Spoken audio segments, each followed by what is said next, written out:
Okay, good evening बच्चों। चलिए जल्दी से अपने वीडियोस ऑन करिए। प्रोमिला, सॉरी प्रोमिला मैम देखिए बैठी है। अक्षत, और करिश्मा, परिधि, सान्या, उत्कर्ष, जागृत एंड गर्वित। श्रद्धा आप आए क्यों नहीं? आर्यन आप भी। श्रद्धा आज आप क्लास में क्यों नहीं आए? आप एक दिन आती हो एक दिन गायब। सर आज थोड़ी तबीयत खराब है। अच्छा चलिए कोई नहीं। एक मिनट सर हाँ जी बेटा। सर मैं वीडियो ऑन नहीं कर पाऊंगी। अच्छा ठीक है ओके। और ये सब बच्चे करिए। परिधि आप वीडियो ऑन करो, सान्या आप भी, आर्यन आप भी, जागृत। ओके यार देख, सीरियसली पढ़ना कोई मजाक नहीं। मोस्ट इंपॉर्टेंट टॉपिक आज हम करने जा रहे हैं। ये इसमें आपको पता है थोड़ा सा कॉन्सेप्ट है प्लस न्यूमेरिकल्स है। तो what we will do today, हम कॉन्सेप्ट पे थोड़ा कम ध्यान देंगे। कॉन्सेप्ट मतलब डेफिनेशन वगैरह पे हम ज्यादा ध्यान देंगे न्यूमेरिकल्स पे, पहली बात। ठीक है, आज मैं कोशिश करूंगा 4 न्यूमेरिकल्स कराने की जो कि बोर्ड में बहुत ज्यादा आती है, वो वाले। ठीक है, नेक्स्ट क्लास में मैं आप लोगों को कुछ नहीं लाना, मैं अपना आपके लिए मैंने असाइनमेंट तैयार किया है। वो असाइनमेंट हम करेंगे वेरी हाई लेवल क्वेश्चन पे। वो हो चुकी है, क्लास में हो चुकी है ऑनलाइन जो हमने की थी। लेकिन जो बच्चों फिर से अटेम्प्ट करना चाहते हो कर लो, और जिन बच्चों ने नहीं की उनके लिए तो करना ही है, वो नेक्स्ट क्लास में। ठीक है, तो आज हम एक बेसिक क्लास को रखेंगे। आज के जितने भी न्यूमेरिकल्स हम करने वाले हैं ये सारे के सारे बोर्ड्स में आए हुए हैं। ठीक है, इतनी बात समझ में आ गई। प्लीज अभी कोई मजाक नहीं, ठीक है, कोई मजाक नहीं करना किसी को। ऑनलाइन वाले बच्चों आपको जहां पे भी डाउट आए, कुछ भी डाउट आए, आप अपना एक बार हैंड रेज कर देना, मैं आपसे क्वेश्चन पूछ लूंगा या नाम लेके क्वेश्चन बोलना शुरू कर। ठीक है, आइए शुरू करते हैं। उम्मीद है मुझको कि हम इसको मंडे को इस चैप्टर को फिनिश कर देंगे। क्या वो शीट, हाँ प्लीज, हाँ यहाँ अपना नाम लिखिए, सबने अपने अटेंडेंस लिखिए। ऑनलाइन मैम, ऑनलाइन वाले भी जो बच्चे अपने ग्रुप में ना मैसेज करके आइएगा, अपना नाम लिख के आइएगा जिस भी ग्रुप में आप एडेड हैं। बेटा ये जो टॉपिक है ट्रेडिंग ऑन इक्विटी, ये टॉपिक बहुत इंपॉर्टेंट है। इसके एमसीक्यूज भी बहुत बन रहे हैं। कल हमारी एमसीक्यूज की क्लास है, आपको पता ही है, कल हमारी एमसीक्यूज की क्लास है इसी चैप्टर की, 3:30 PM ऑनलाइन रखी है वो क्लास। ठीक है, तो आप देखोगे उसमें भी महसूस करोगे आप कि इसके बहुत क्वेश्चंस आए हुए हैं एमसीक्यूज। ठीक है, तो है क्या ये चीज, उसको समझते हैं। सबसे पहला सवाल मेरा ये है आपसे कि अगर आप एक बिजनेस स्टार्ट करना चाहते हो तो क्या क्या तरीके हैं जिससे आप उस बिजनेस को स्टार्ट कर सकते हो। तरीकों से मेरा मतलब कि लेट अस अज्यूम आपको 50 लाख रुपीस चाहिए, लेट अस अज्यूम आपको 50 लाख रुपीस चाहिए, तो उसमें 50 लाख रुपीस का आप उस 50 लाख को कहां से जोड़ सकते हो। मैम एंट्री, उस 50 लाख को आप कहां से जोड़ सकते हो, वो उसको जुगाड़ कर सकते हो, वो मैं आपसे पूछ रहा हूँ। तो क्या हम कोई बिजनेस सिर्फ और सिर्फ अपने 50 लाख से शुरू कर सकते हैं? यस और नो? ना, क्यों? अपना पैसा है, अपना पैसे से बिजनेस स्टार्ट करो, किसी से नहीं चाहिए, तो क्या बुराई है? बताओ आप, क्या दिक्कत है? आपने नो बोला था, क्या दिक्कत है? क्या कहते हैं? अपना लगा दो। अपने लगाओगे, साइड वाले थोड़ा लगा लोगे।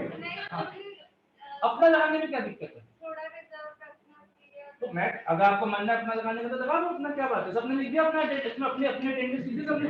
ठीक है, तो मेरे को तो नहीं लगता है कि अपना लगाने में कोई दिक्कत है। ऐसा ना, आप अपना लगा दो, तो अपना लगा दिया हमने, तो एक हो गया ऑल अपना, सॉरी ऑल ओनर। ये हो सकता है। क्या कोई बिजनेस में थोड़ा अपना और थोड़ा साथ वाला दे सकते हैं? ये भी सही है, ऐसे ही चलता है सब कुछ, थोड़ा आप थोड़ा वो, है कि नहीं? वो ऐसे नहीं चल सकता, थोड़ा अपना थोड़ा उनका, दोनों का समझना चाहिए ना। और क्या कोई बिजनेस ऐसा हो सकता है कि सारे दूसरे वाले का लगा दो? जैसे कि इसने एक ठेला खोलना था, इससे ज्यादा की उड़ान नहीं है इसकी, तो छोले कुलचे का ठेला खोलना था, तो इसकी इन्वेस्टमेंट है 10,000 रुपए की, इसकी रिक्वायरमेंट है, बैंक वाले के पास है, तो बैंक वाले से कहता है मुझे लोन चाहिए, तो उसकी शक्ल तो है नहीं, थोड़ा बेबी फेस है, तो उससे उन्होंने बोला हाँ ले लो। तो उसने कहा कि उन्होंने पूछा हम आपको लोन तो दे देंगे, लेकिन आपके लोन की, आपकी जो बिजनेस है उसकी वो क्या है, इन्वेस्टमेंट कितनी है? तो कहते 10,000 रुपए। तो उन्होंने कहा कि आप अपना कितना लगा दो, कहते कुछ नहीं। तो उन्होंने कहा कि हम मतलब हम सारा क्यों देख रहे हैं कि पहले आपके पैसे में देखोगे ना, डूब रहे कि ज्यादा हो भी रहे, मैं अपना पैसे क्यों डुबाऊं? तो इसको क्या मिलेगा? एक वहां पे लाफा मिलेगा भाई, और कुछ नहीं मिलेगा। तो कोई भी बिजनेस में जब तक आप अपना कुछ नहीं लगाओगे तो वो बिजनेस आप नहीं चला सकते। ऑल ओनर्स हो सकता है, ओनर्स और इक्विटी प्लस डेट हो सकता है, बट और डेट से कोई बिजनेस नहीं चल सकता। ठीक है, समझ में आ गया? अब हमारे पास दो ऑप्शन आ गए कि या तो सारा पैसा मेरा है या मेरा भी है और किस मतलब मांगा हुआ भी है। अब अगर आप लोग देखो, आप लोग मेरे को एक चीज देख के बताओ, इन दोनों में से कौन सा ऐसा, ये या ये, कौन सा ऐसा सोर्स है जिसमें एक एडिशनल पेमेंट हुई?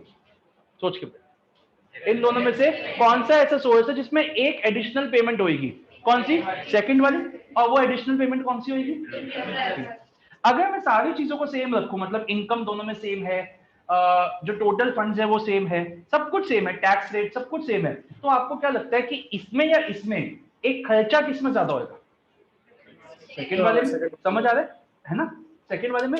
अब मेरा सवाल आपसे कि अगर एक खर्चा इसमें ज्यादा हो रहा है तो इसका मतलब तो ये हुआ कि जो इक्विटी शेयर होल्डर्स है, जो इक्विटी शेयर होल्डर्स, जो कंपनी के ओनर्स है, उनके लिए इस वाले में कम पैसा बचेगा, उनके लिए इस वाले में कम पैसा बचेगा। डू यू एग्री और नॉट? यस और नो?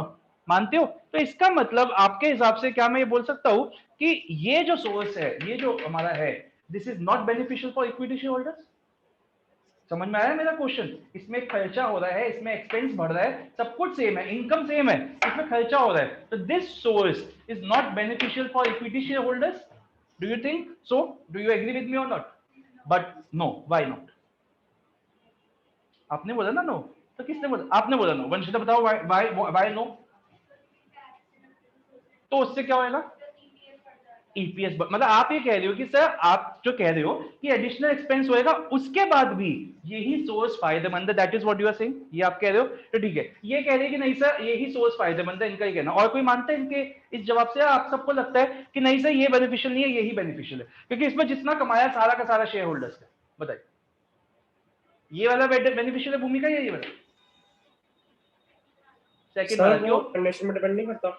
उसकी बात सही है। एक मिनट उत्कर्ष आपसे पूछो, आप बताओ अपर्णा, आप बताओ ये या ये? सेकंड वाला। अच्छा, और कोई? चलिए, आप लोगों ने सेकंड वाला बोला, किसी ने कुछ ना कहा, नहीं फर्स्ट वाला। अभी हम इस चीज को मैथमेटिकली देखते हैं। हाँ उत्कर्ष, आप कुछ कह रहे थे, बताइए। सर मैं कह रहा था कि कंडीशन में डिपेंड नहीं करता, जो एग्जैक्टली वही मैं बोलने वाला था। इस एक बच्चा ऑनलाइन कह रहा है कि सर ऐसे तो हम बोल ही नहीं सकते, it will depend upon certain situations, yes और नो? तो वो चीज हम यहाँ पे देखें। ठीक है, इतनी बात समझ में आ गई? तो इस चीज को अभी हम 5-10 मिनट में मैथमेटिकली देखेंगे कि अगर कुछ सिचुएशंस फेवरेबल है, वो अभी हम देखेंगे क्या। अगर कुछ सिचुएशंस फेवरेबल है तो डेट लेना इक्विटी शेयर होल्डर्स के लिए बेनिफिशियल साबित होएगा, अभी हम देखेंगे। इतनी बात समझ में आ गई? अब सिर्फ थियोरेटिकली आज हम इसकी डेफिनेशन करते हैं। डेफिनेशन इसकी थोड़ी सी बड़ी है, तो उस डेफिनेशन को मैं अपने स्टाइल से तोड़ तोड़ के आपको याद कराऊंगा। नोट्स को आप रखिए बिल्कुल बंद, ठीक है? नोट्स को रखिए बंद। ट्रेडिंग ऑन इक्विटी का मतलब क्या होता है, पहले हिंदी में समझाता हूं। ट्रेडिंग ऑन इक्विटी का मतलब होता है कि अगर सिचुएशंस कुछ फेवरेबल है तो डेट लेने से इक्विटी शेयर होल्डर्स का फायदा करवाना। आई रिपीट, हिंदी में बोल रहा हूं, अगर सिचुएशंस फेवरेबल है तो डेट लेने से इक्विटी शेयर होल्डर्स का फायदा करवाना, ये होता है ट्रेडिंग ऑन इक्विटी। समझ में आ गई? इस डेफिनेशन को अब मैं इंग्लिश में लिखता हूं, अभी आप नहीं लिखोगे, अभी सिर्फ यहां ध्यान दीजिए। हम लोग क्या कर रहे हैं? हम लोग डेट को यूज कर रहे हैं, यूज ऑफ मोर डेट। किसके साथ यूज कर रहे हैं? क्योंकि अभी हमने देखा सिर्फ डेट से तो काम नहीं चल सकता, तो डेट किसके साथ यूज कर रहे हैं? Along with equity. यस और नो? अभी देखा कि इक्विटी के साथ यूज कर सकते हैं उसको, along with equity share capital. कहां पे यूज कर रहे हैं इसको? इस पैसे को हम लगा कहां पे रहे हैं? इस पैसे को हम लगा कहां पे रहे हैं? In the capital structure. कल पढ़ा था कैपिटल स्ट्रक्चर क्या होता है? In the capital structure of the company, in the capital structure of the company. और क्यों कर रहे हैं ऐसा? जिससे कि क्या हो? इक्विटी शेयर होल्डर्स की कमाई बढ़ जाए। In the capital structure of the company in order to increase the earnings of the equity shareholders। और earnings of the equity shareholders के लिए एक वर्ड होता है जिसको हम क्या कहते हैं? Earning per share, EPS. तो in order to increase the EPS of the equity share holders. EPS मतलब earning per share of the equity share holders. Definition समझ में आ गई? थोड़ी बड़ी है, इसको हिंदी में जैसे मैंने याद तो करवा हो ही जाएगी अभी, इसको ना तोड़ तोड़ के याद किया। क्या किया आपने? क्या यूज ऑफ मोर डेट? किसके साथ? ठीक है, किसके साथ, कहां पे किया और क्यों किया। समझ में आया? क्या किया, किसके साथ किया, कहां पे किया और क्यों किया। ऐसे नहीं सोचना जैसे आप सोच रहे हो। यही क्या किया, मोडेड, किसके साथ, कहां पे। इसका गंदा दिमाग चल रहा है वहां उसके पीछे ये वो, नहीं ऐसा नहीं, कहां पे, इन द कैपिटल स्ट्रक्चर और क्यों। ठीक है, तो एक बार फिर से याद करते हैं, क्या किया आपने, क्या किया, यूज ऑफ मोडेड, किसके साथ किया, along with equity share capital, कहां पे किया, in the capital structure, और क्यों किया, to increase the EPS। हो जाएगी यार, अभी तो देख के हो ही नहीं है। एक बार फिर से बोलते हैं, क्या किया, किसके साथ, कहां पे, क्यों। एक बार फिर से बोलेंगे, देखना अब साइलेंस, कहां किया, क्या किया, क्या किया। तेरा दिमाग ही वहां पे चल रहा है ना, झाड़ियों के पीछे। चलिए बताइए बच्चों, सुजल आप ट्राई कर, क्या किया, किसके साथ, कहां पे, इन द कैपिटल, और क्यों।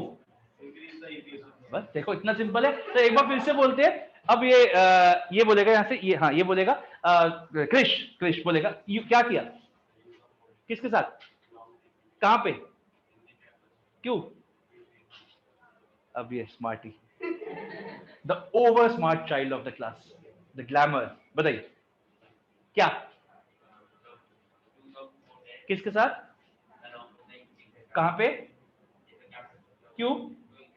एक बार सब बोलेंगे, सबकी आवाज आनी चाहिए, और जो नहीं बोलेगा वो बोर्ड पे पहले ओ आज शनिवार था, भगवान मुझे माफ करे बच्चे फेल हो जाए तो, आज शनिवार था, अगर आप फेल हो जाए तो बेटा मुझे माफ करना।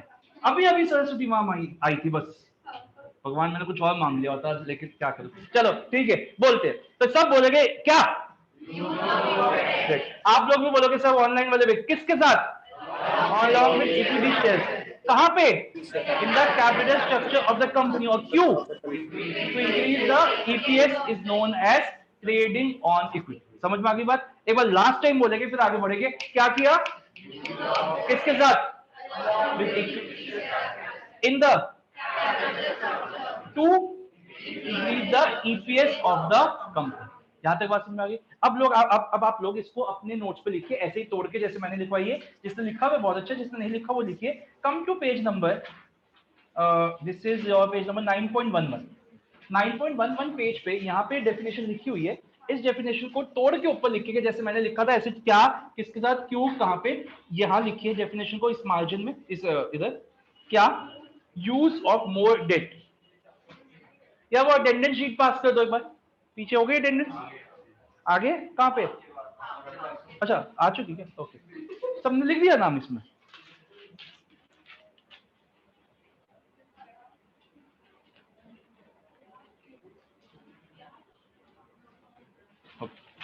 हाँ जी, क्या लिखा पहले, यूज ऑफ मोर डेट, किसके साथ, along with equity share capital, लिखिए कहां पे, in the capital structure of the company, Q, to increase the EPS।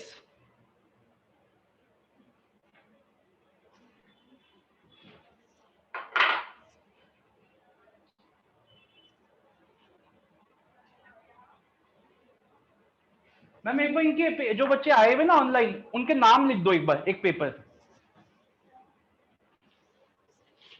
जल्दी से याद भी करिए, मैं अभी लिखवाऊंगा आप लोगों से। जो बच्चे ऑनलाइन बैठे हैं ना उनके नाम लिख। ओके, हो गया। चलिए बच्चों, सबको क्लियर है। एक बार लास्ट टाइम बोलते हैं, सब बोलेंगे, फिर अब अपना न्यूमेरिकल देखेंगे। ट्रेडिंग ऑन इक्विटी शुरू करते हैं। क्या, जो बोर्ड है, किसके साथ, कहां पे, क्यों, to increase the EPS is known as trading on equity. Notes को कर दो बंद, इस चीज को मैं आपको समझाता हूं विद न्यूमेरिकल। नोट्स को कर दो बंद। लेट अस अज्यूम बच्चों, हमारे को एक बिजनेस स्टार्ट करना है, और उसके लिए फंड्स की रिक्वायरमेंट है, ये सबसे बेसिक क्वेश्चन है जो आपके एनसीईआरटी का है। फंड्स की रिक्वायरमेंट है 30 लाख रुपीस। ठीक है, मेरे पास 3 ऑप्शन है, हमेशा हम 3 ऑप्शन से एक्सप्लेन करेंगे, एक विदाउट डेट, एक डेट इक्विटी से कम, एक डेट इक्विटी से ज्यादा। तो हम 3 ऑप्शन से एक्सप्लेन करेंगे। मेरे पास 3 ऑप्शन है। Option 1 all equity. तो मेरे पास ऑल इक्विटी है, तो मैं ये मानता हूं कि 30 लाख के शेयर्स है। ठीक है, एक शेयर 10 रुपए का मान लेते हैं, तो क्या हो गया, 3 लाख शेयर्स ऑफ ₹10 ईच, तो ये 30 लाख हो गया। ठीक है जी। ऑप्शन बी बिल्कुल बेसिक क्वेश्चन है, equity plus debt, equity more than debt. ठीक है, इक्विटी प्लस डेट, और इक्विटी जो है वो डेट से ज्यादा है। तो यहां लिखता हूं मैं इक्विटी, यहां लिखता हूं मैं डेट। इक्विटी ले लेते 20 लाख की और डेट ले लेते 10 लाख की। ठीक है, तो इक्विटी अगर 20 लाख की है तो 2 लाख शेयर्स ऑफ ₹10 ईच। ठीक है जी। और डेट का आप कुछ भी ले लो, 1 लाख डिबेंचर्स ले लो, या उसका कोई फर्क नहीं पड़ता, वो छोड़ो, बस हम ये बोल देते कि परसेंटेज क्या होनी चाहिए डिबेंचर्स है तो 10% के ले लेते हैं। ठीक है, ऑफ ₹10 ईच या ऑफ ₹100 ईच, मेरे को कोई उसकी जरूरत नहीं पड़ी, 10 लाख टोटल है, तो ये भी 30 लाख हो गया। ठीक है जी।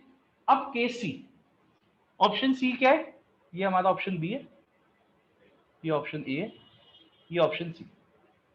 ऑप्शन सी में बस ये फर्क है, ये भी इक्विटी प्लस डेट है, इसमें फर्क ये है कि equity is less than debt. तो मैं इसको उल्टा कर दूंगा, इक्विटी कर दूंगा 10 लाख की, तो 1 लाख शेयर्स ऑफ ₹10 ईच, तो ये कितना हो गया, 10 लाख। और डेट मैं कर दूंगा कितना, 10% डिवेंचर्स ऑफ ₹100 ईच, ये हो गया 20 लाख। बेटा मैं आपको इतने इजी तरीके से समझाऊंगा कि आप किसी भी क्वेश्चन को देखते ही बता दोगे कि इसका फाइनल आंसर क्या होना चाहिए। मैं आपको एक ऐसी ट्रिक दे दूंगा। ठीक है, बड़ा बिल्कुल मान के चलो आपको कुछ नहीं आता, बेसिक बिल्कुल फ्री बैठे हो, आराम से आपको समझ में आएगा कुछ। अब हमारे को 2 इंफॉर्मेशन ऑन होनी चाहिए, सर टैक्स रेट क्या है, तो मैं यहां लिखता हूं tax rate, let us assume tax rate is 30%। ठीक है, और सर दूसरी इंफॉर्मेशन क्या है, ईबीआईटी क्या है, क्योंकि ईबीआईटी हमारे को पता होना चाहिए ना कि कितना लगा के, 30 लाख लगा के कमाया क्या, तो वो तो पता होना चाहिए। तो EBIT let us assume 4 lakh. ठीक है जी। आप लोग रजिस्टर लाए हो, तो या रजिस्टर ले लो, जिसके पास रजिस्टर नहीं है वो यहाँ से शीट्स लिया। अब इस क्वेश्चन को एक बार रजिस्टर में कॉपी करो, जिसके पास रजिस्टर है, ठीक है, नहीं है तो यहाँ से शीट्स ले लो, किसी फ्रेंड से ले लो, इस क्वेश्चन को कॉपी करिए, क्योंकि मैं इसको हटाऊंगा, आप इस क्वेश्चन को कॉपी करिए। जो नहीं समझ आता ऑनलाइन वालों, प्लीज मेरे से पूछ लीजिएगा, आपको कुछ नहीं समझ, आपको आता भी है तब भी आप इस क्वेश्चन को करेंगे। जल्दी से कॉपी करिए। शीट चाहिए किसी को? हाँ ठीक है, और भी चाहिए?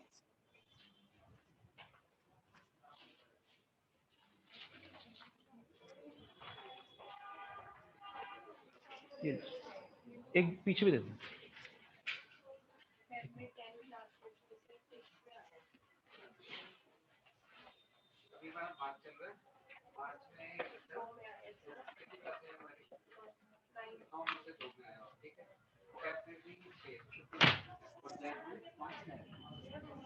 लिखिए जल्दी से। सर दोनों जगह डेट की जो प्राइस है वो सेम लिखा हुआ है? हाँ जी, दोनों जगह 100 ईच 10%। सर अगर सेम ही नहीं होगा तो आपका क्वेश्चन पे कंपैरिजेबल नहीं है, ये सब कुछ सेम होना चाहिए, बेसिक इन्फॉर्मेशन सेम होनी चाहिए। ठीक है sir.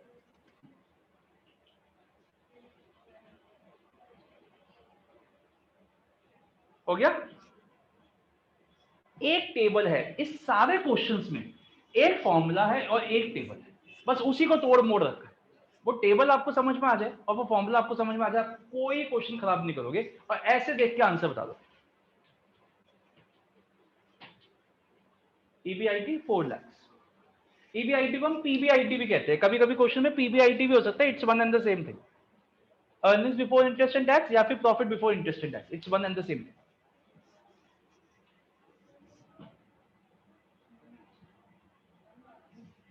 Clear?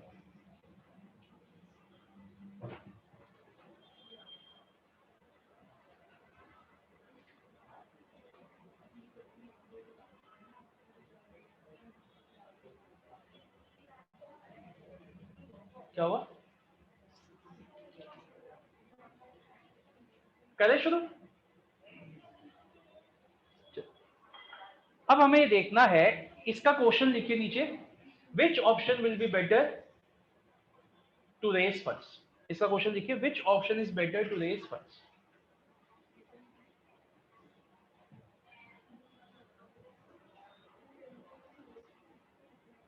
Which option is better to raise funds? क्या हुआ बेटा, पूछ लो। ये 10% debentures of rupees 100 each 20 lakh, ये 10 लाख और 30 लाख। इसमें 20 लाख इक्विटी तो 10 लाख डिबेंचर था, इसमें 10 लाख इक्विटी है 20 लाख डिबेंचर है। देख नहीं पा रहे हो तो आप आगे आ जाओ, या आप पता है क्यों, थोड़ा आप इधर हो जाओ, आप अंधी थोड़ा आप इधर हो जाओ, ये इधर हो जाएगा, इनकी सहज की वजह से आप सहज आप इधर हो जाओ थोड़ा। क्या बताओ, क्या नहीं देख पा रहे, मैं बोल देता हूँ। ये वाला, ये वाला, हाँ, option A all equity 3 lakh equity shares of rupees 10 each 30 lakh. Option B equity plus debt. Bhumika आपने लिख लिया तो मुझे पूछो ना, क्या नहीं दिख रहा? एक बार मैं सारा रिपीट करता हूं। ऊपर funds requirement 30 lakh. Option A all equity, जिसमें हमने लिखा है 3 lakh shares of rupees 10 each 30 lakh.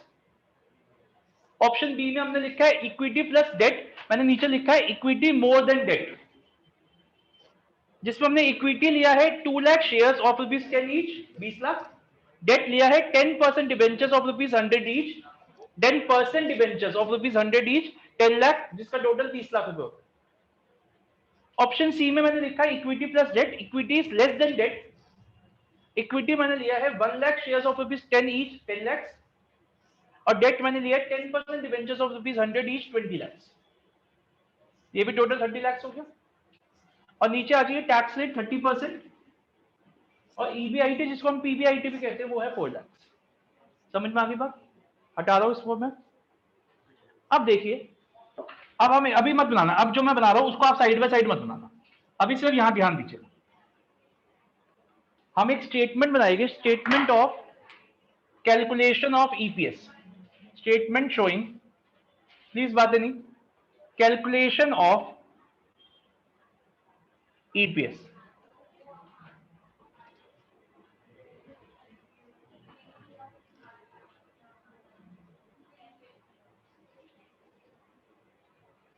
Option A, option B, option C, particulars.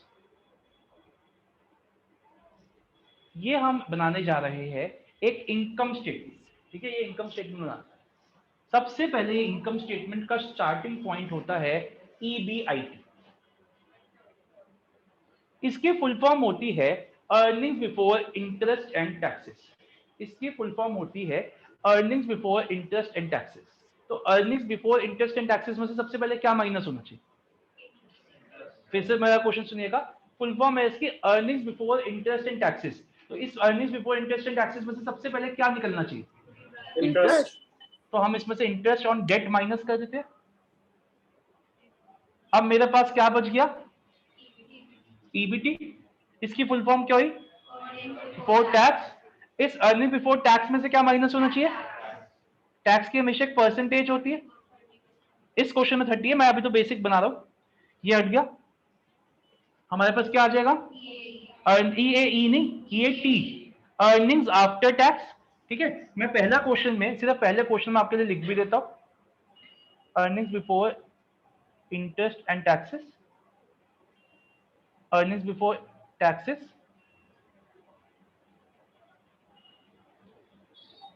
Earnings after tax. अब एक बात बताइए, आप लोग अकाउंट्स के स्टूडेंट्स हो, टैक्स देने के बाद अगर हमारे पास प्रेफरेंस शेयर्स है और इक्विटी शेयर्स है, तो पहले डिविडेंड किसको दिया जाएगा? प्रेफरेंस डिविडेंड, प्रेफरेंस शेयर्स को। तो इसमें से सबसे पहले लेस करते हैं, less preference dividend if any. अब मेरे पास जो कमाई है उसको मैं क्या बोल सकता हूं? ये कमाई किसके लिए बची है? ये किसके लिए? इक्विटी शेयर होल्डर्स के लिए। तो इसको हम बोलते हैं ईएई, जिसकी फुल फॉर्म होती है earnings available for equity. This was not the earnings available for equity, क्योंकि इसमें से प्रेफरेंस भी दे सकते थे हम। ये क्या हो गया, अर्निंग्स अवेलेबल फॉर इक्विटी, ये उन्हीं की कमाई है। यहां तक बात समझ में आ गई?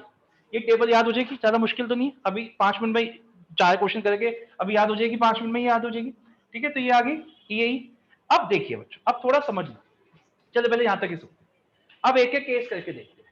चारों तीनों केसेस में मेरी ईबीआईटी क्या था, अपना एग्जांपल से देखिए, 4 लाख।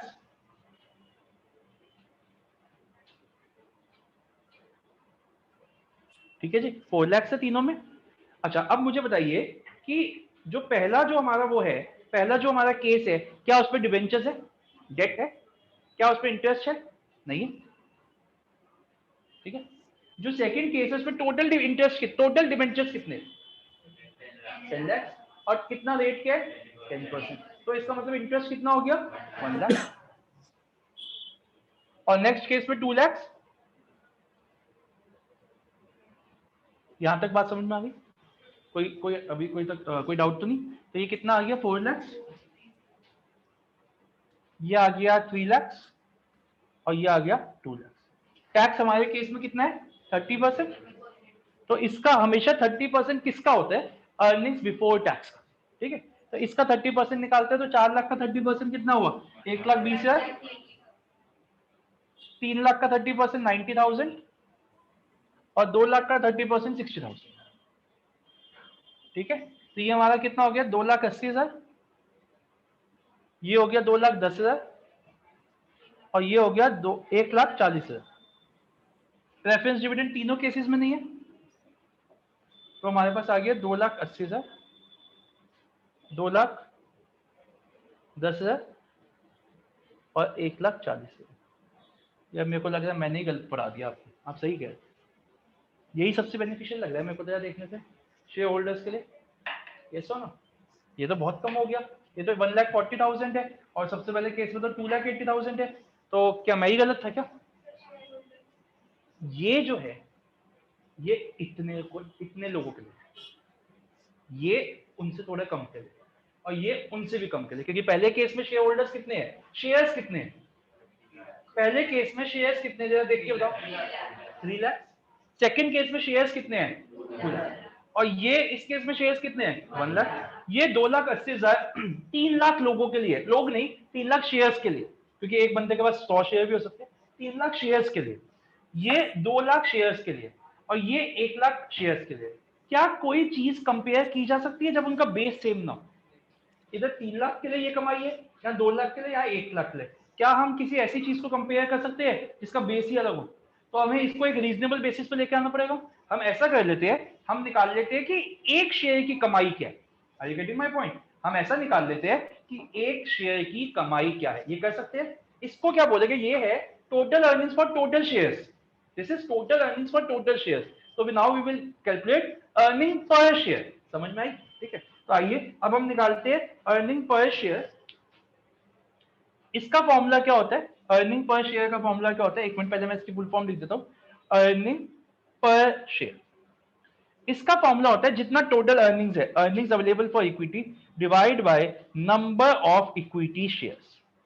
ठीक है, divide by number of equity shares. पहले केस में 2,80,000 की अर्निंग्स है, और शेयर्स कितने हैं? 3 लाख। सेकंड केस में 2,10,000 की अर्निंग्स है, और शेयर्स कितने हैं? 2 लाख। थर्ड केस में 1,40,000 की अर्निंग्स है, और शेयर्स कितने हैं? 1 लाख। ये तो शेयर्स वाली बात तो सबको समझ में आ गई, नोट्स में दे रखे आपके, सॉरी इसमें क्वेश्चन में दे रखे, कोई दिक्कत तो नहीं। तो पहले केस में हमारा ये कितना हो गया? ये तो आपका आ जाएगा 280 डिवाइड बाय 30 कितना हुआ? 0.93। ये हो जाएगा आपका समथिंग 1, ये आ गया आपका 1.05, और इसमें आ जाएगा 1.4। अब देखिए बच्चों, इस वाले केस में एक शेयर पे कमाई हो रही है 90 पैसे की। तो अगर मान लीजिए आपके पास 100 शेयर है, तो आपकी कमाई हो जाएगी 93 की। किसी पास 200 है तो उसकी 93 इंटू 2 ऐसे कमाई हो जाएगी। एक शेयर पे कमाई हो रही है 90 पैसे। ठीक है, इधर कितनी हो रही है? 1.05। ठीक है, तो यहाँ पे उसके हिसाब से कमाई हो जाएगी, और यहाँ पे कितनी है? 1.5 या 1.4। तो इसका मतलब क्या हुआ? चाहे ये हमने पे करा भी, चाहे हमने इंटरेस्ट पे किया भी, तब भी हमारा यही वाला केस ज्यादा बेनिफिशियल रहा शेयर होल्डर्स के लिए। अब कोई इसका रीजन बता सकता है? यहाँ पे दो रीजन, मतलब एक ही रीजन है बेसिकली, तो वैसे दो है। बताइए, कोई बता सकता है कि ये वाला case even after the payment of 2 lakh of interest, why this case has been better for the shareholders? एक तो देखिए, जब कमाई 4 लाख की हुई थी तो यहाँ पे टैक्स गया था 1,20,000, यहाँ पे वो टैक्स गया है 60,000 का। तो जो 60,000 रुपए बचे टैक्स के, किस वजह से? इस इंटरेस्ट की वजह से, उसका बेनिफिट मिला शेयर होल्डर्स को, पहला। और दूसरा, यहाँ पे ज्यादा कमाई थी ज्यादा लोगों के लिए, यहाँ पे कम कमाई है कम लोगों के लिए, तो एक जो नंबर ऑफ शेयर होल्डर्स कम हो गए उसका फायदा हुआ। यस और नो। लेकिन ये जो चीज है ये हमेशा वर्क नहीं करेगी, ये वर्क करेगी एक पर्टिकुलर सिचुएशन में जो अब हम करने जा रहे हैं। ठीक है, वो सिचुएशन क्या है पहले आप ओरली सुनिए, फिर मैं आपको यहाँ पे लिख के दिखाऊंगा। एक बात बताइए, यहाँ पे हमने पैसा लगाया कितना बिजनेस में? कितना टोटल? 30। और कमाया कितना है 30 लाख लगा के? इसका मतलब हमारा एक तरीके से देखा जाए तो कमाई का क्या रेट है बताइए जरा। 30 लाख लगा के 4 लाख कमाया, तो कमाई का क्या रेट है मुझे बता दो सर। ऐसे निकल सकता है 4 लाख अपॉन 30 लाख, तो ये कितना आ जाएगा? Somewhere around 4 lakh, sorry 4 lakh upon 30 lakh, ये आ जाएगा हमारा 13%। ठीक है, तो ये आ गया 13%। तो ये एक तरीके से बात हुई कि मान लीजिए मैंने आप लोगों से कहा कि यार मुझे 1 लाख रुपए दे दो, आप लोगों ने मुझे डिबेंचर दे दिया 1 लाख का, उस 1 लाख को मैंने बिजनेस में इन्वेस्ट किया और उस 1 लाख से मैंने 13% कमाया। 13% मतलब 1 लाख से 13% मतलब 13,000 रुपए मैंने कमाया। ठीक है, यही मेरा रेट चल रहा है कमाने का। और मैंने आपको देने कितने हैं उस 1 लाख पे? मैंने आपको देना कितना है? मेरा इंटरेस्ट का रेट क्या है? 10%। मुझे कितना देना है आपको? 10,000। 1 लाख का 10% 10,000। मैंने कमाया कितना उससे? 13,000। मैंने दिया कितना आपको? 10,000। इसका मतलब 3,000 रुपए बच गए मेरे पास। ये जो चीज है, इस सिचुएशन को कहा जाता है फेवरेबल। अब मैं इसको उल्टा करता हूं, अगर मैंने आपसे 1 लाख रुपए लिए, उससे एक दुकान खोली, शॉप खोली, और उस शॉप से मैंने साल में कमाया 9,000 रुपए 9% के हिसाब से, और आपको मुझको देने हैं, मैंने आपको देने हैं 10% के हिसाब से 10,000 रुपए, तो क्या मैं दे पाऊंगा?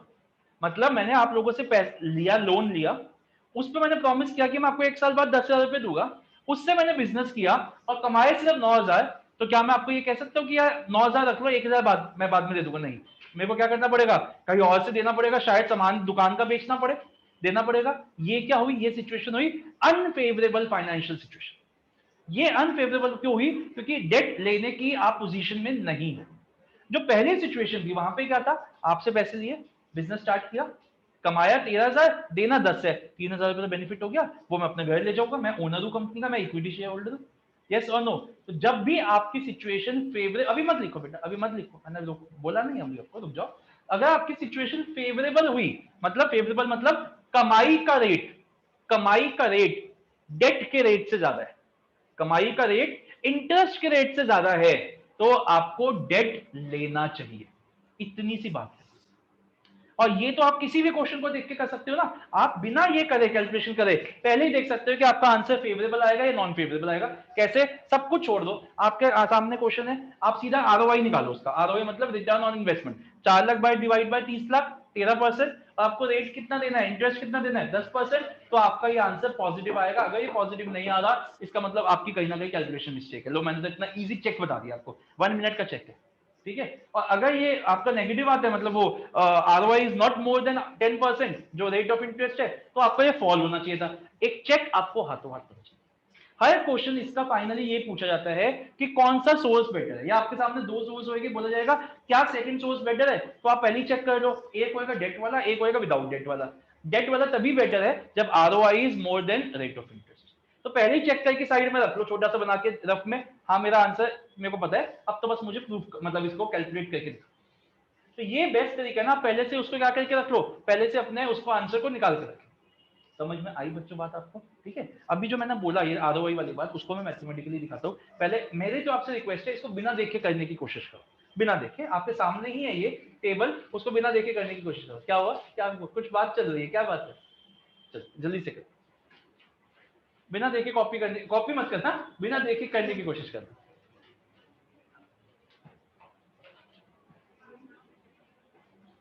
अपने आप क्वेश्चन को देखो, क्वेश्चन आपके सामने है ना, क्वेश्चन को करके देखो। सर, हाँ जी बेटा। सर ये क्लास कब तक चलेगी? आज सर ये है 8 o'clock। सर एक्चुअली मुझे 7:30 का ही जाना है, इम्पोर्टेंट है। चलो बस ये पहला क्वेश्चन कर लो 5-10 हाँ ये मिनट्स कर लूंगा सर, फिर वीडियो उसके बाद मतलब चलो आप देखूंगा यार। रिकॉर्डिंग देख लो। हाँ कोई हाँ, ओके। रिकॉर्डिंग प्लीज बिना देखिए इसको करने की कोशिश करो। आपके सामने न्यूमेरिकल का है, आप उसको अपने आप करके देखो, नहीं समझ आएगा तो देखो।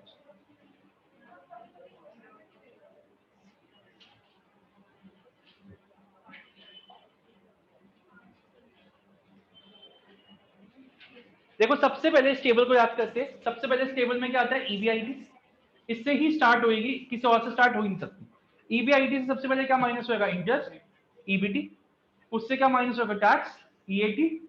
उससे क्या माइनस होगा? प्रेफरेंस। अब आप बोलोगे सर प्रेफरेंस तो था ही नहीं तीनों में, तो भी लिखना है, लिखो, हर में लिखो आप प्रेफरेंस, जिससे आपको स्टेटमेंट एक ही याद करनी पड़े। प्रेफरेंस माइनस क्या? ईएई आ गया, काम करता है EPS is EAE upon number of share.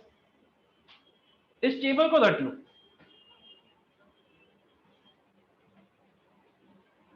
हो गई? करो जल्दी से बनाओ।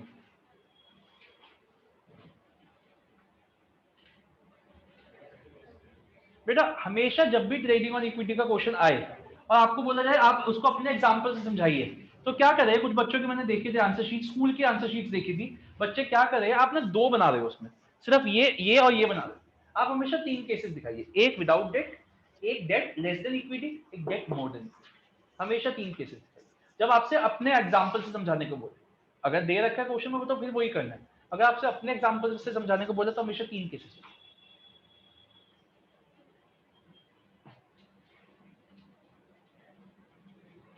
हो गया ये?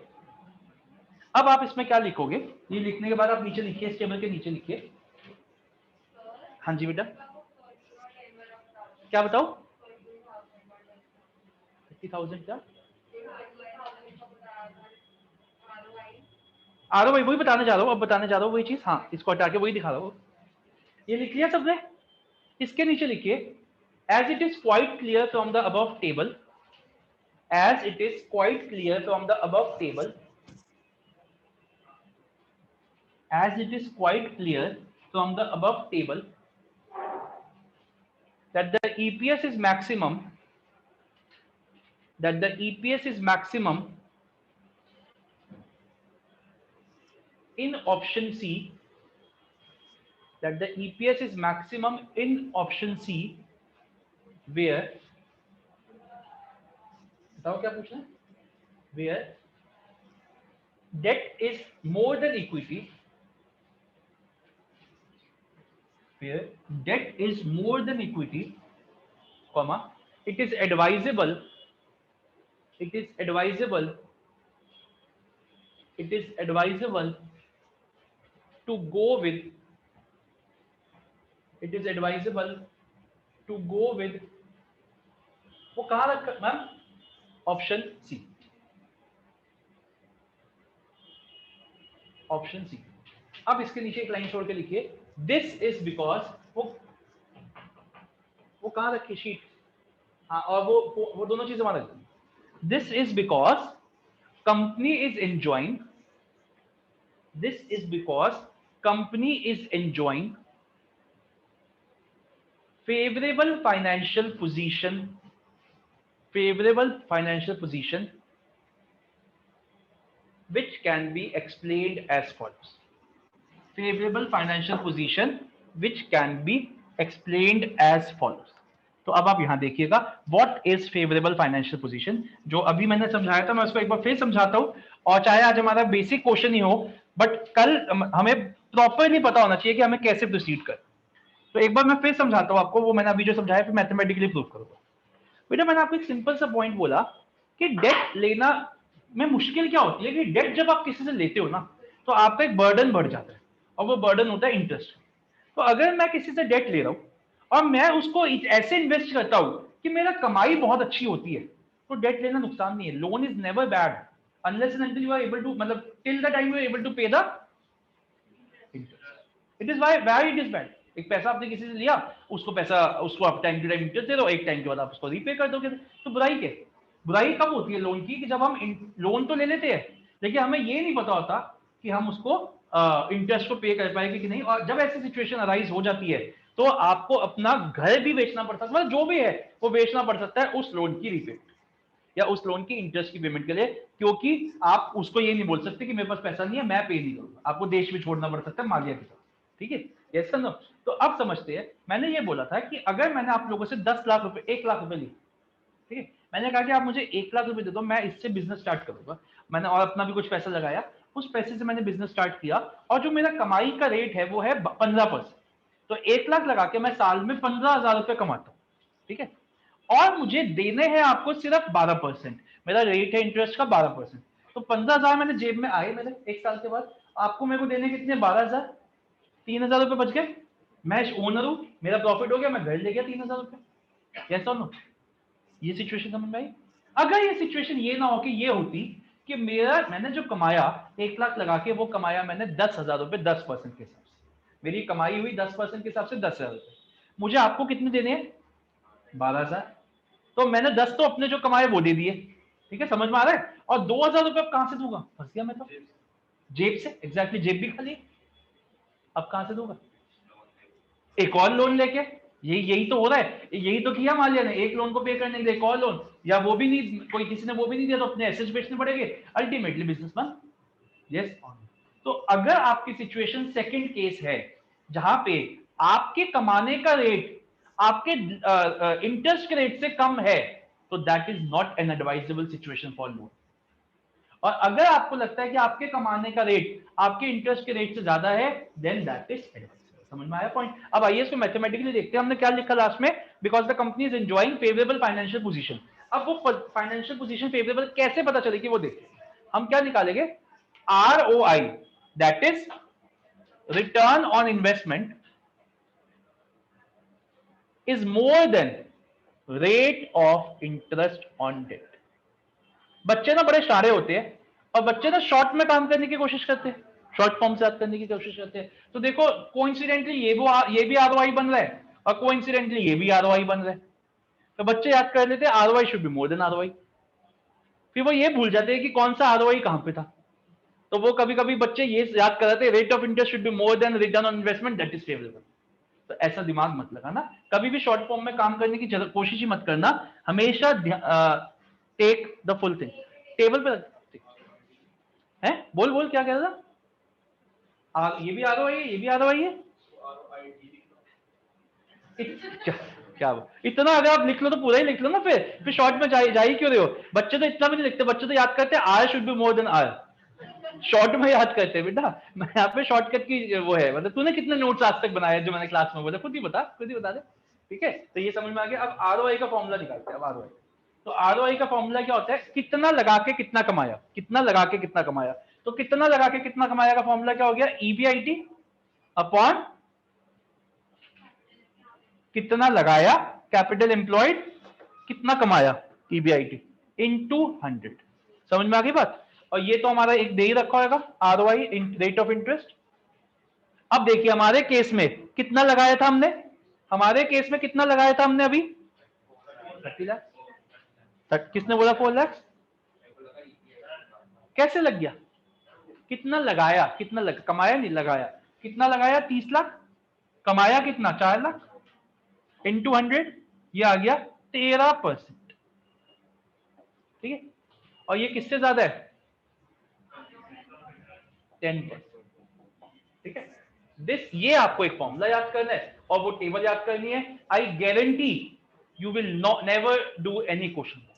ये फॉर्मूला याद होना चाहिए, ये इक्वेशन और वो टेबल। और एक बार टेबल याद करते हैं, सबसे पहले स्टार्टिंग पॉइंट क्या है, माइनस क्या होता है, क्या आ जाता है, माइनस क्या होता है, क्या आ जाता है, माइनस क्या होता है, प्रेफरेंस डिविडेंड क्या आ जाता है, और ईपीएस का फॉर्मूला क्या होता है, EAE upon number of equity share, number of equity share. एक बार 21 इक्विटी की डेफिनेशन बोलते हैं क्या, यूज ऑफ मोर डेट किसके साथ, अलॉन्ग विद इक्विटी शेयर्स, कहां पे, इन द कैपिटल स्ट्रक्चर, क्यों, टू इंक्रीज द EPS, ठीक है। ये समझ में आ गया बच्चों, इसको एक बार लिखिए जल्दी से।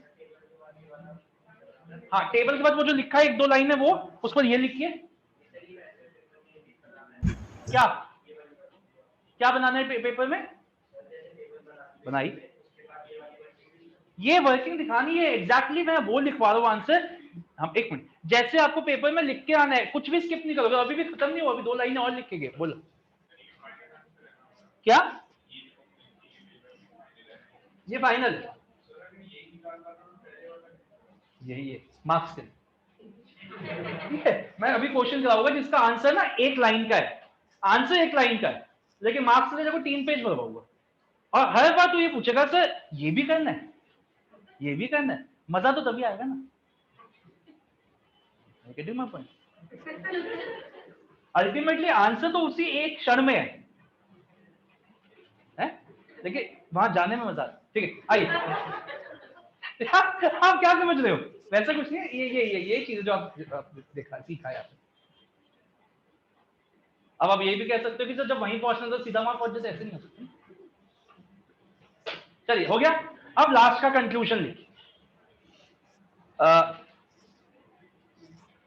As it is clear that the company's ROI is 13.33%, as it is clear, या जो बच्चा अगर कोई आप में से कोई ना लिख रहा हो तो प्लीज पानी दे दीजिए। As it is clear that, अच्छा मुंह पे बेइज्जती करते हो ना तुम लोग, तुम तो कोई लिख भी नहीं रहा तब भी नहीं उठेगा कोई। As it is clear that the company's ROI is 13.33%, which is more than 10% interest, which is more than 10% interest company is paying, या ये किसके पैसे पड़े हुए पीछे? Company is paying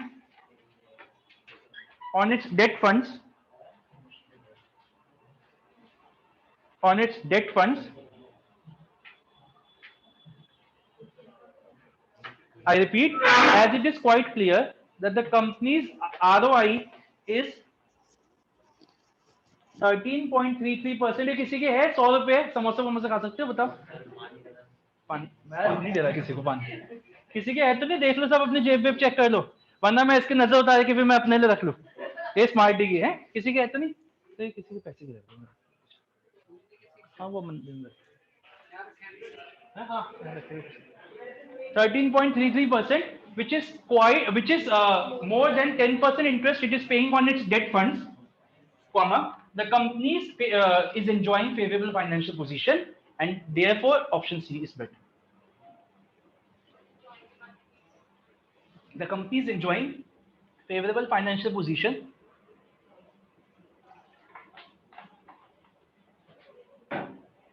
and therefore option C is better. Beta, this is the basic question, the simplest question. ठीक है, simple question है, बिल्कुल बेसिक क्वेश्चन है, इसमें कोई इफ एंड बट नहीं। अब हम क्या करते हैं, सबसे पहले इसका थ्योरी पार्ट पढ़ते हैं, ठीक है, नोट्स में से थ्योरी पार्ट पढ़ते हैं, देखते हैं आज अगर हम एक क्वेश्चन और कर पाए तो ठीक है, अदरवाइज नेक्स्ट क्लास में सिर्फ और सिर्फ न्यूमेरिकल्स की प्रैक्टिस करेंगे, थ्योरी नहीं करेंगे।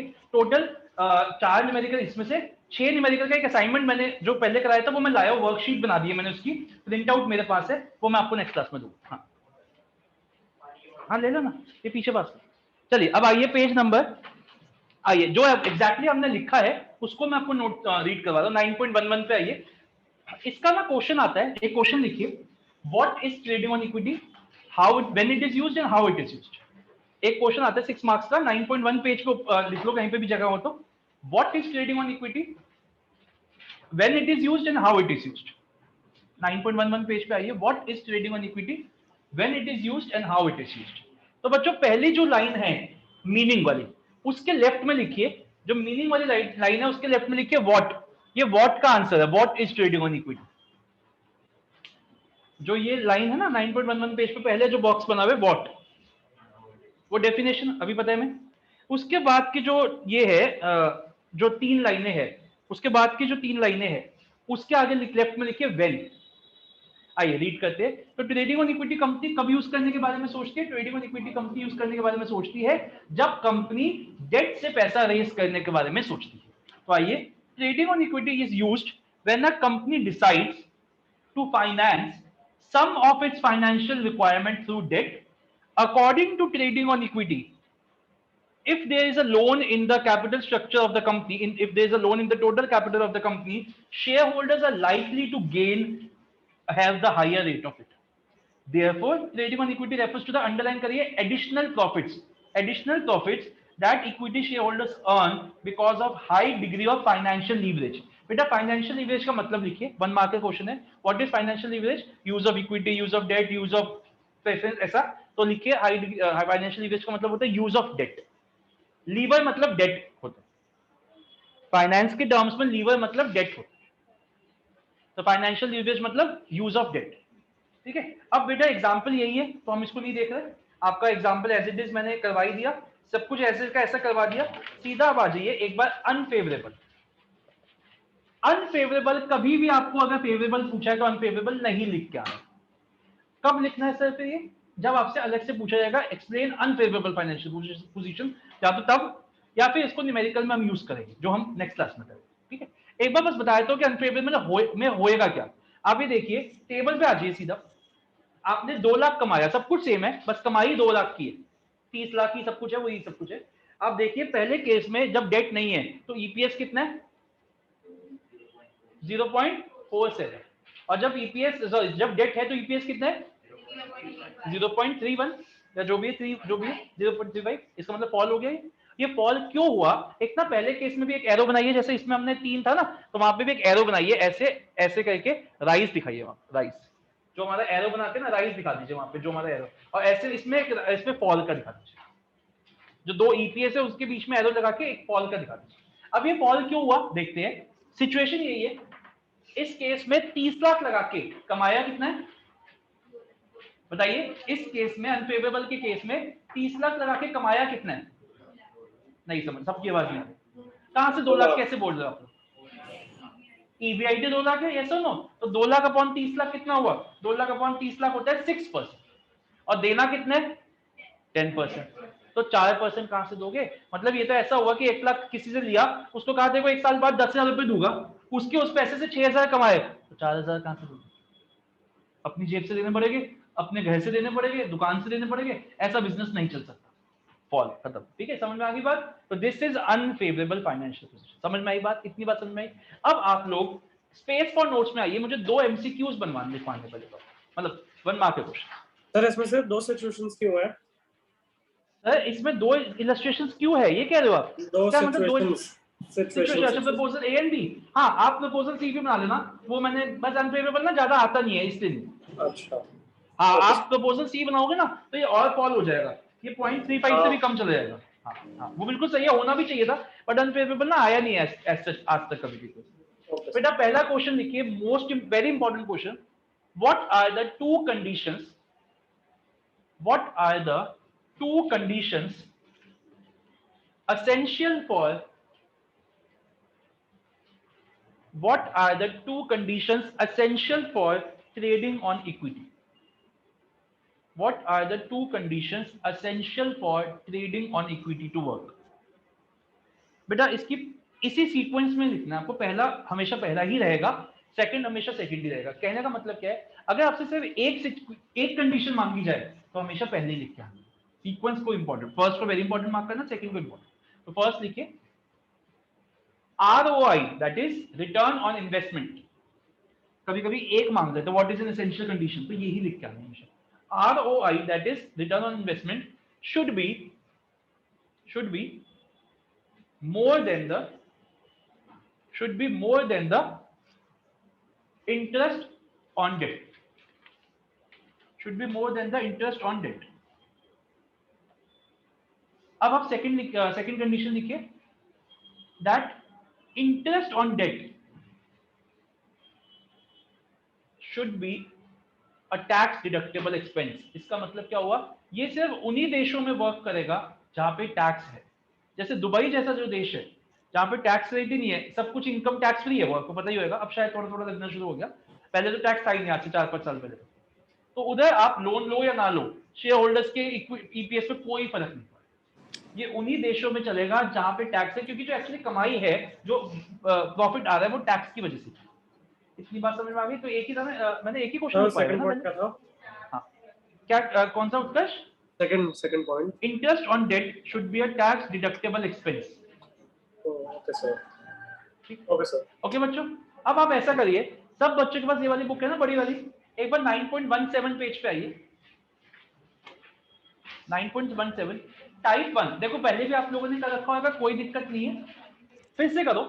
टाइप 1 क्वेश्चन बिल्कुल सिंपल है, इसमें कोई नया पॉइंट नहीं है, सिंपल क्वेश्चन है, करके देखिए कि टाइप 1 अपने आप बिल्कुल कोई कॉपी नहीं, कहीं से कुछ नहीं। और मैं सबकी जो बच्चे यहाँ बैठे हुए रैंडमली मैं किसी की भी प्रेजेंटेशन चेक करूंगा, मुझे पूरा का पूरा देखना कि अच्छे से आपने टेबल भी बनाई है, आरओआई वाला पॉइंट भी किया, जो जो है वो सब तो आप लोग करिए अच्छे से। कोई डाउट आता है तो मुझे अपने पास बुला के पूछिएगा, ऐसे कुछ नहीं। शुरू करिए। आपको शीट नहीं है? हाँ करिए शुरू, बिल्कुल सिंपल है। आप लोग भी शुरू करिए पेज नंबर 9.17 पे टाइप 1 क्वेश्चन।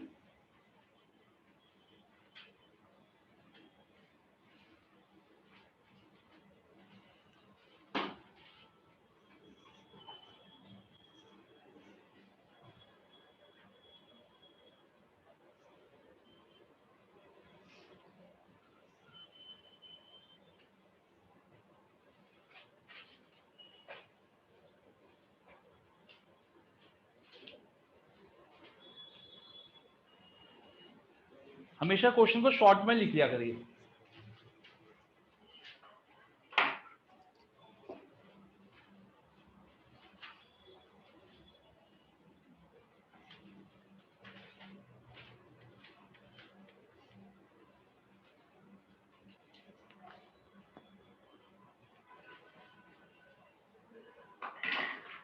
जैसे इसको शॉर्ट में कैसे लिख सकते हैं कि 50 लाख की रिक्वायरमेंट है फंड्स की, ईवीआईटी 7 लाख, प्रपोजल 1 है जिसमें कि सारा के सारा इक्विटी शेयर से होएगा, प्रपोजल 2 है 30 लाख के इक्विटी शेयर एंड 12% का डेट होएगा, टैक्स ब्रैकेट 40% है। अब आप लोगों के मन में एक डाउट आएगा, आना तो चाहिए, आ भी चुका हो शायद, देखते हैं किसने कौन पूछेगा। चलो शुरू करो। एक डाउट आएगा, देखते हैं, पता है क्या का फेस वैल्यू नहीं दे रहा है ना। तो पहले शुरू करो, नीचे तक आओ तो ईपीएस तक तो आओ। आपको इक्विटी शेयर की फेस वैल्यू नहीं दे रखी, आपको ये बता रखा है कि टोटल इक्विटी शेयर कितने के हैं, एक नहीं पता कितने का, तो उससे आपको नंबर ऑफ शेयर्स नहीं पता। तो आप करना शुरू करो, नीचे तक आओ, ईपीएस की टेबल बनाओ।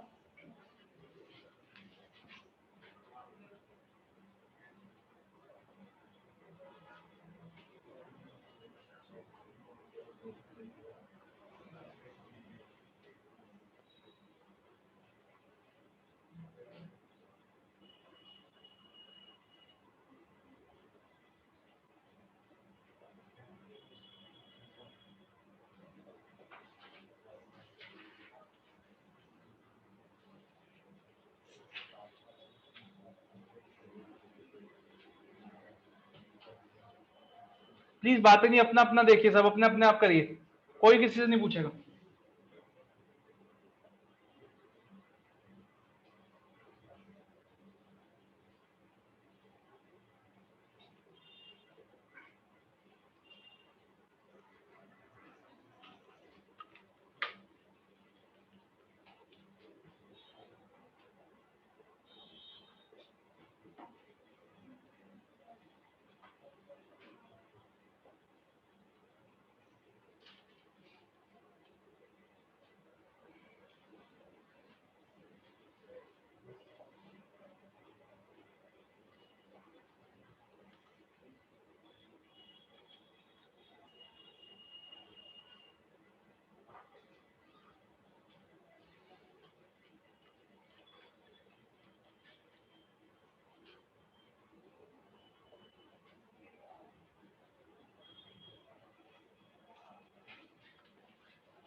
देखिए बच्चों यहाँ तक आ गए आप लोग, 4,20,276 तक सब आ गए। देखिए कॉपी नहीं करना बिल्कुल किसी ने भी, कॉपी क्यों देख रहे हो यहाँ पे, कॉपी क्यों कर रहे हो, अपने आप करके देखिए। ऑनलाइन जो बच्चे देख रहे हैं देखिए आपका ये ही आएगा 4,20,000 एंड 2,76,000। ये आ गया सबका? क्या बता दूं? क्या हुआ? कुछ भी नहीं हुआ। यहां तक आ गए कैसे? ये आ गए, ये निकाल लिया 2,40,000 है। हाँ तो फिर हाँ आ कैसे गए? जब ये गलत है तो यहाँ कैसे पहुंच गए? किसका ये नहीं समझ आया किसको 2,40,000 कैसे आया? सर डेट कितना है ऑप्शन बी के केस में? अगर 30 लाख का इक्विटी है तो डेट कितना हुआ? 20 और 12% इंटरेस्ट है, तो 20 का 12% 2,40,000। ये समझ आ गया करिश्मा? 2,40,000 वाली बात? Yes sir. उत्कर्ष आपको? Yes sir. चलिए बच्चों यहाँ तक आगे सब। अब मैं बहुत स्लो करा रहा हूँ, यहाँ तक सब आगे।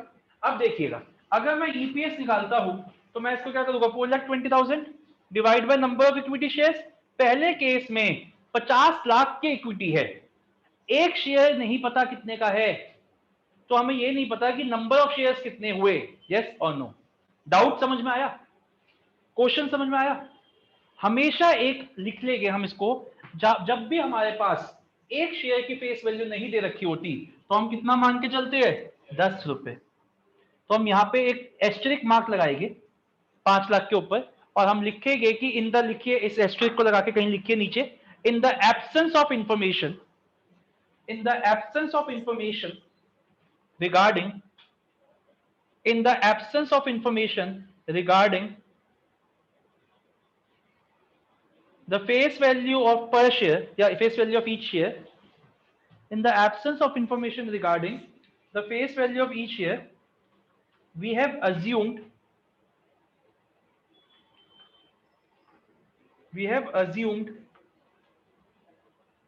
it to be equal to,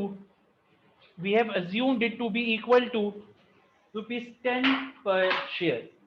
We have assumed it to be equal to rupees 10 per share. ये हमेशा फुटनोट आपको देख के आना है। और एक जनरल एजम्पशन आप एक ऊपर कहीं पे लिख लो, बेटा ये क्वेश्चंस कभी भी टैक्स रेट के बिना नहीं हो सकते।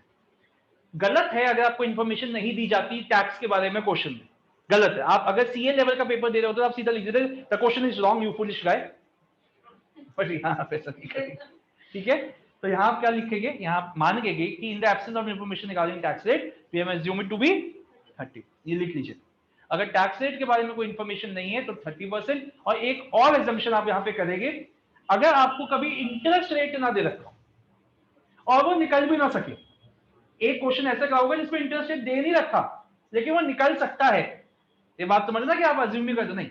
अगर आपको इंटरेस्ट रेट नहीं दे रखा वो किसी तरीके से नहीं निकल सकता, मैंने क्वेश्चन बनाया एक ऐसा, तो उसको 10% एज्यूम करेंगे। ये भी लिख लीजिए, no information regarding interest rate और इट इज अनकंप्यूटेबल 10%। मैं एक ऐसा क्वेश्चन कराऊंगा जिसमें इंटरेस्ट रेट तो नहीं दे रखा लेकिन वो निकाला जा सकता, वो नेक्स्ट क्लास में। इतना समझ में आ गया? ये हो गया। चलिए अब आगे बताइए क्या करोगे? करो इसको आगे।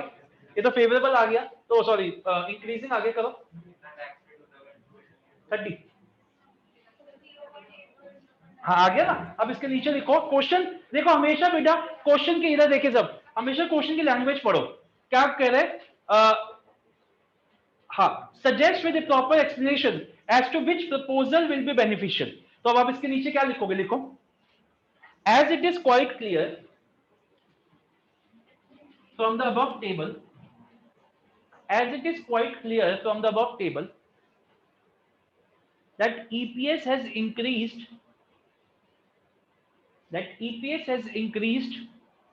in proposal 2, therefore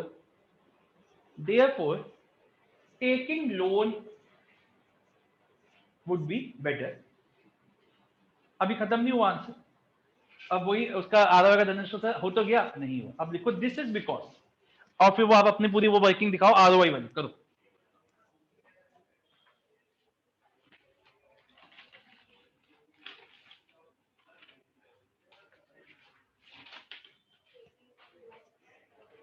करिए, लिखिए। अब इसके बाद नीचे वो वर्किंग आप खुद करके दिखाइए, मैं बाद में करूंगा 2 मिनट बाद। पहले आप करो दिस इज बिकॉज, वो वर्किंग करके दिखाओ। ROI should be more than interest वाली वर्किंग करके दिखाओ। मैं भी करूंगा बट पहले आप करो। दिस इज बिकॉज वो लिखो सारा जो भी आपको लिखना होता है। This is because company's ROI is more than rate of interest on debt. This is as follows.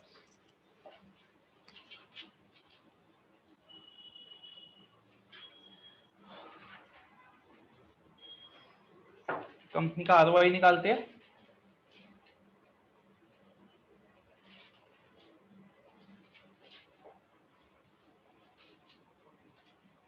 ठीक है, रिटर्न ऑन इन्वेस्टमेंट कितना 7 लाख है ना, 50 लाख लगा के EBIT upon capital employed into 100, तो 7 लाख अपॉन 50 लाख इनटू 100, तो ये हमारा आ जाएगा, कितना आ जाएगा देखते हैं, 14%। कितना है ये 14 एग्जैक्ट। हाँ, दिस इज मोर देन 12%। तो इसका मतलब हमारा क्या हो गया, देखिए 12, तो हमारा क्या नीचे लिखिए, as 14% is more than 12%, the company is enjoying favorable financial position and therefore option 2 is better. अब ये चीजें आप पहले ही क्वेश्चन को देख के कर सकते थे। कैसे? आप पहले ही निकाल लेते, जैसे धनेश ने पूछा, आपको आंसर तो पता चल गया कि मेरा यस और नो है, फिर उसके तो सिर्फ शो प्रेजेंटेशन ही करेंगे। समझ में आ गया बच्चों? बेटा मेरे पास 7 मिनट है, ठीक है, इसका सेकंड पार्ट आप करो, आज का लास्ट क्वेश्चन, इसी क्वेश्चन का सेकंड पार्ट आज आप करो, आज का लास्ट क्वेश्चन। मैं बिल्कुल हेल्प नहीं करूंगा आपकी। इसमें उन्होंने क्या किया है कि कंपनी का EBIT 5 लाख कर दिया, तो वो अनफेवरेबल हो जाएगा, हिंट दे रहा हूं, करके देखो। बस आज का लास्ट क्वेश्चन है।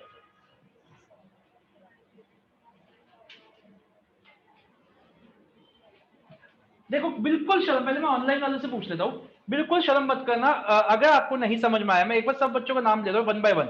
अक्षत आप मेरे को बोल देना, मैं आपको फिर से समझा दूंगा। अक्षत आपको समझ में आ गया? Yes sir. गर्वित, करिश्मा, Yes, sir. नैना, परिधि, समृद्धि, सान्या, श्रद्धा, सर मेरे को उमंग, डाउट है थोड़ा Yes, अभी। sir. एक मिनट, उमंग एंड उत्कर्ष, किसको डाउट है? तान्या, हाँ सान्या बोलो, क्या डाउट है? मतलब सर मैं कंफ्यूज हो रही हूँ बार बार क्वेश्चन में ना। किस चीज? आप आए क्यों नहीं सान्या, बताओ। एक पर्टिकुलर कुछ चीजें तो मुझसे पूछो, क्या कंफ्यूजन है? आपको टेबल बनानी है एक सिंपल सी पहले, और उसके बाद आपको वो ये वाला वर्किंग दिखानी। कहाँ कंफ्यूजन कहाँ हो रही है आपको? सर वो रिकॉग्नाइज करने में कि कौन सी चीज कहाँ पे आएगी। मैम या तो आप मेरे पास आ जाओ, मंडे को क्लास हुई तब आप आ जाना, मैं आपको हाँ, बता मैं आ दूंगा पूरा। जाती। ठीक है, हाँ मंडे को आप आ जाना, यहाँ पे हम 8-9 क्वेश्चंस करेंगे, तो आप मैं आपको बता दूंगा कैसे होगा। अच्छा अब यहाँ पे बताइए, पीछे किसी को डाउट तो नहीं है ना, किसी भी बच्चे को कैसे कहाँ से क्या हो रहा है? ठीक है, फिर आप बताइए। कैपिटल एम्प्लॉयड का मतलब होता है कितना पैसा लगाया है, कितना लगाया है। Initial fund requirement of 50 lakh. 50 आपको क्लियर?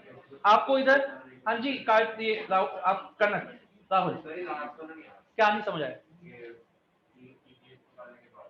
ये जो आपने वर्किंग की EPS इंक्रीज हो रहा है, ये वर्किंग तो एक फॉर्मूला है ना, ये फॉर्म, हाँ ये वर्किंग ना, ये जो वर्किंग है ये वाली कह रहे ना, तो इसमें लिखना ये तरह बड़ी, ये पहले तो निकाल यहाँ पे कितना है।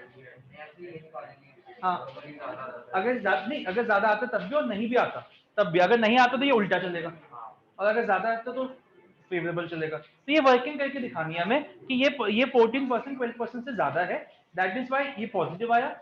अगर ये 14% रेट ऑफ इंटरेस्ट दे रखा है 12%, ये दे रहा,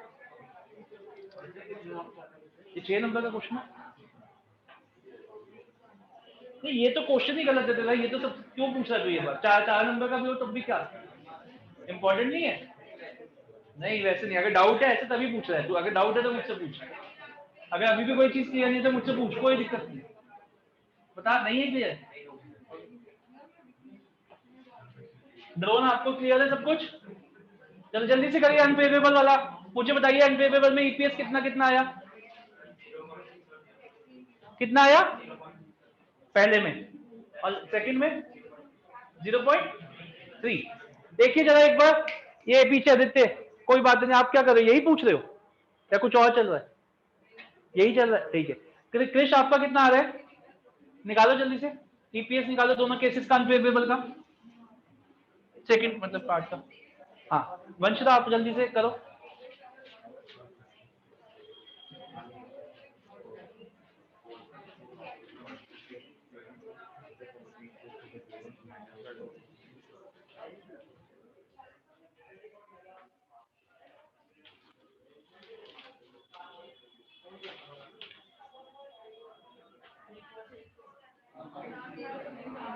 क्या नहीं समझ आया? हाँ जी पीछे अनवी समझ आ गया? चलिए हो गया। तो देखा होगा आपने कि उसमें ईपीएस आपका आ रहा है 0.46,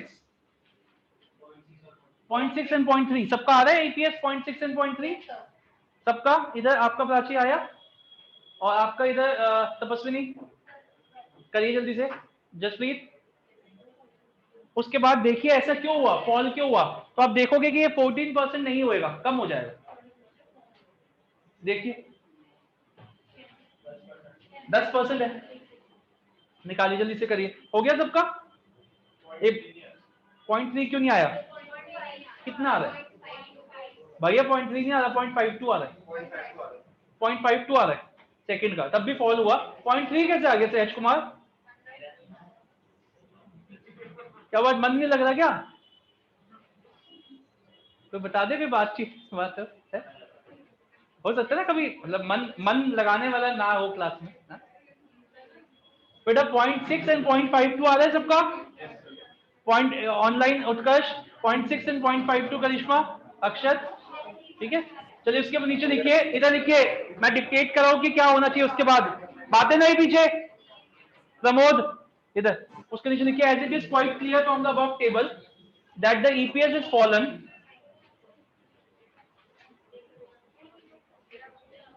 therefore proposal 1 would be better, this is because, फिर ये वर्किंग करके दिखाइए, the company's ROI is not more than the rate of interest on debt, the company's ROI is not more than the rate of interest on debt, ये करिए और ये आपका आएगा 5 lakh upon 50 lakhs which is 10%। समझ में आया? this is not more than 12%। This is a situation of, इसके नीचे लिखेंगे, this is a situation of unfavorable financial position and debt is not advisable। कौन सा लास्ट वाली लाइन रिपीट करूं? देखिए दिस इज, जब आपका ये आ जाएगा 10 is not more than 12, उसके नीचे लिखिए this is a situation of unfavorable financial position, this is a situation of unfavorable financial position and taking loan या taking debt is not advisable, taking debt is not advisable। अब बच्चों मेरी बात को सुनिए, टोटल मुझे अब आपको कराने हैं 10 क्वेश्चंस हर लेवल पे, मैक्सिमम, इसके अलावा आ ही नहीं सकता। और क्वेश्चन में टाइम लग रहा है, आपको पता है 20-20 मिनट लग रहे हैं, तो मैं जल्दबाजी नहीं कर रहा, एक तो है ही, वरना 2 क्लास का टारगेट रखते हैं, पूरा खत्म हो जाएगा 2 क्लास में, हमारा चैप्टर ही फिनिश हो जाएगा, जो 1-2 टॉपिक और बच्चे छोटे मोटे वो भी खत्म कर देंगे। तो क्या हम अब 2 क्लास रखते हैं ना? तो एक क्लास आप बताइए मेरे को जल्दी से, भी मैं ऑनलाइन वाले को भी बता दूं, मंडे को रखो टाइम, तो मंडे का टाइम आप बताओ, सुबह नहीं, शाम को यही टाइम पे 6:30 से 8? नहीं एक मिनट, मैं एक बार पूछ लेता हूँ, मुझे कोई दिक्कत नहीं है। 6 में कौन कौन नहीं आ सकता? सॉरी 6:30 में कौन कौन नहीं आ सकता? जैसे चल रहा है, क्यों, क्या दिक्कत है? अच्छा कितने बजे आपकी क्लास? आप 6 कह रहे हो, 6 बजे रख लूं? 6 बजे सब आ जाओगे? 2 घंटे की रख लेते हैं, कोशिश करते उसी दिन सारे निपटा ले। नहीं 7:30 तक, 6 से 7:30 रख ले। नहीं ट्यूसडे तो हो ही गया, मैं लंबा नहीं खींचना, 2 क्लास होएगी। संडे कल तो है ही ना दूसरी क्लास एमसीक्यूज की है, नहीं बस अब ठीक है। 6 से 7:30 पे सब मैक्सिमम बच्चा आ जाएगा। कौन कौन नहीं आ सकता 6 से 7:30? दिक्कत क्या है? 7:30 है ना आपका उस पर रिपीट हो रहा है या एक या क्या दिक्कत है बताओ? मतलब छोड़ नहीं सकते बिल्कुल, बहुत इंपॉर्टेंट है, एक दिन मैनेज करो। नहीं मैं इसको नहीं करना रिकॉर्डिंग का, इसको तो देखना है, बहुत इंपॉर्टेंट। नहीं यार फिर बताओ ना, ऑप्शन ही नहीं है कोई, सुबह भी नहीं हो पाएगी। अगर हम 3-4 बजे रखे तो 4 बजे रखे तो आप एक दिन मैनेज कर लो, मेरी रिक्वेस्ट आप लोगों से। अकाउंट्स की नहीं है मंडे को, तो फिर रख लेते मंडे को 4 बजे एक दिन। एक मिनट हाँ करिश्मा बोलो। सर क्लास है 4:30 to 6। अच्छा 4:30 to 6 क्लास है यार, बताओ यार जल्दी, एक दिन मैनेज कर लो ना यार तुम दोनों प्लीज, एक दिन कर लो मेरी रिक्वेस्ट। ठीक है अभी 6:30 डन है, नहीं 6 o'clock ऑनलाइन 6 o'clock है, ठीक है। आप अगर आपको कुछ पूछना हो तो एक बार आप लोग रुक जाइए, मैं कुछ एक मिनट रुक जाइए। आप लोगों को कुछ भी डाउट हो तो मेरे को प्लीज मैसेज कर दीजिएगा, ओके। हाँ अच्छा।